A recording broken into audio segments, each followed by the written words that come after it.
Let's give you a sense of our election intelligence dashboard to explain the turnout figures.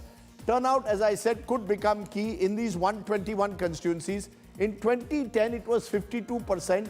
Nitish had swept the election with the BJP. In 2015, he was with Lalu Prasad. It went up to 56%. Stayed there in 2020, an election held against the backdrop of COVID.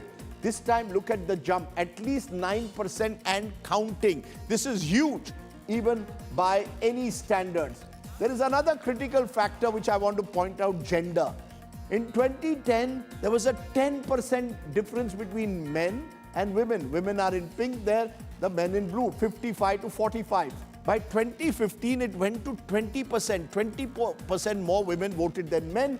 And in 2020, it was 18. This could be partly because a lot of men are migrant workers who go out and don't come and vote. We still don't have the gender gap for 2025, but that could prove crucial. I want to use this, therefore, to go to my guests. Amitabh Tiwari is joining me, founder Vote Vibe. Sandeep Shastri of Lokniti is joining me. And I'm also joined by Yashwant Deshmukh of Sea Voter. Okay, I want to go to them to understand what this means, the high voter turnout. Amitabh Tiwari, a 10% gap between 2020 and 2025. What's your first impression of it? So it's a huge turnout, and essentially, we have seen that a higher turnout could either mean a pro-incumbency or an anti-incumbency as well, while a lower turnout generally points to a pro-incumbency because voters do not feel enthused enough to go out and vote or do not see opposition having the mettle to defeat the incumbent.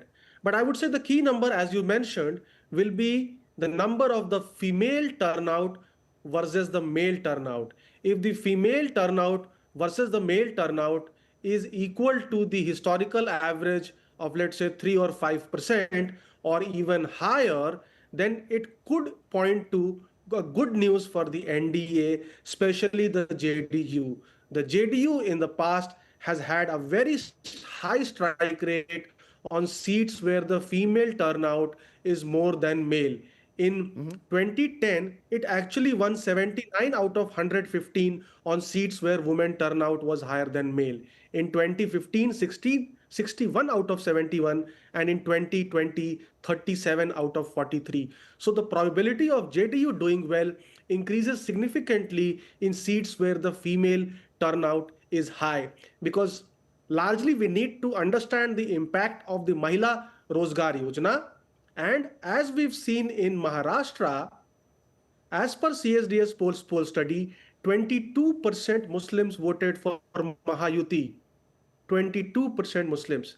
And I can assume that the females would have voted in higher numbers, and that led to almost a 3/4 sweep for the Mahayuti. So I see even a section of the Muslim Yadav women voting silently, perhaps, for the NDA if the female turnout happens to be much higher than the male turnout. And that could prove decisive, because in our Vote Vibe survey, we had shown that around 6% females had said that they could shift from a Jan Suraj or an others to or Mahagathbandhan to NDA if they receive the rupees 10,000 cash income support scheme. Sandeep Shastri, your first reactions to this high voter turnout. We still don't have the gender skew, so it could well be that men also have voted in large numbers, but a 10% rise is almost unprecedented. How much of this could be attributed to the SIR exercise, which brought down the overall votes in Bihar down by about 45 lakhs? Is it a function of that, or does this show a very competitive election? Rajdeep, a 10% and still counting rise in voter turnout is phenomenal, unprecedented, and something that will be a major issue in this election. What is causing this 10% increase? I think it's a little too early to say. Is it the gender vote? Is it the youth vote? Or is it the mobilization anti-incumbency, mobilization pro-incumbency? because there is no empirical data to show that higher voter turnout either helps the incumbent or helps the challenger. But Rajdeep, I'll make just two quick points on the issues which I think we need to look at. One, I would agree with Amitabh ji for all the points he made. The only added point I would make is woman vote is critical this time, and as you have said yourself in the earlier election, the gap between support for the Mahagathbandhan and NDA was not that significant in the women vote last time. Women vote was higher than men vote, but women vote decidedly in favor of one of the alliances was not very strong. Will that happen this time? And if it does, would it be because of the transfer that happened to women in terms of support? Cash transfer. Or will it happen because of the promise that the Mahagathbandhan has made? For me, equally important, Rajdeep, is the youth vote. We have been saying that the youth have not been as enthusiastic in the past in Bihar. I think this higher voter turnout may be an expression of a higher percentage of youth coming out and voting. Because youth have issues. Yeah, youth have issues of jobs within the state. Youth have issues of skill development opportunities in the state. So is this a vote in that direction? And again, it is very difficult to say at this stage whether, even if it is on employment and on education, who is it likely to favor, the Mahagathbandhan or the NDA? I think it's a little difficult to really track that at the moment. But definitely, a 10% plus increase is something that is going to create a dramatic change in the politics of the state. You know, it's very interesting when you're looking at the MY. It used to be Muslim Yadav. It's now spoken about as Mahila and Yuva. Yashwant Deshmukh of C Voter, what's your sense? The highest voter turnout for 20 years, what does it mean for Bihar in your view?